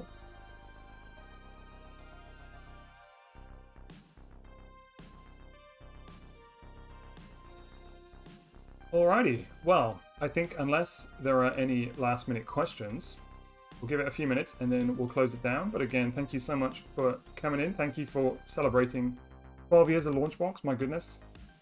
We're going to do this again on Wednesday and again on Friday. We've got things going throughout the week, and of course the sale is on right now.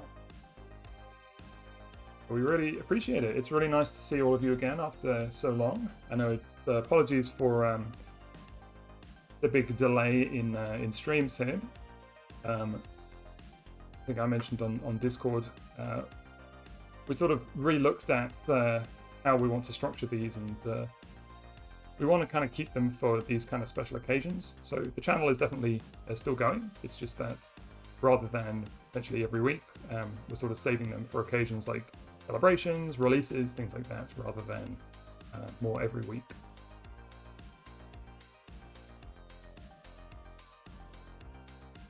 Yeah, fingers crossed. Thank you all for joining in for the giveaway. If you've chosen your prize, I hope it ends up in your hands.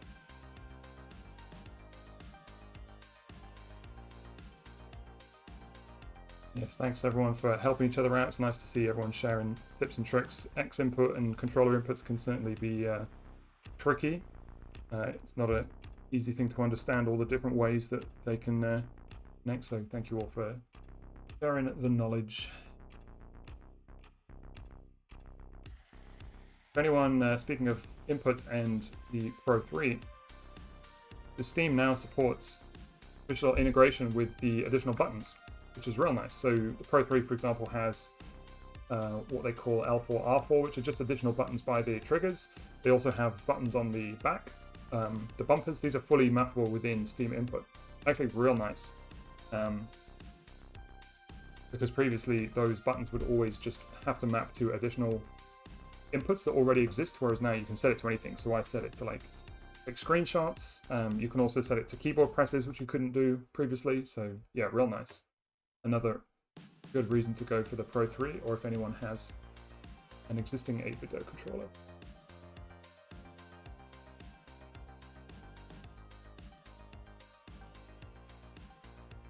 Thank you all for the kind words. I do apologize if I've butchered anyone's wonderful usernames here. I'm sure I have, but the intention is good. Yeah, those talking about gyro, of course, gyro, another feature of the Pro 3. I think the Pro 3, the thing I really love about it is the removable face buttons. Actually look at the 8-bit dome. And literally pop off the face buttons. Comes with a little tool, there it is, a little magnetic tool that you can just pop them right off, swap them around. Very nice.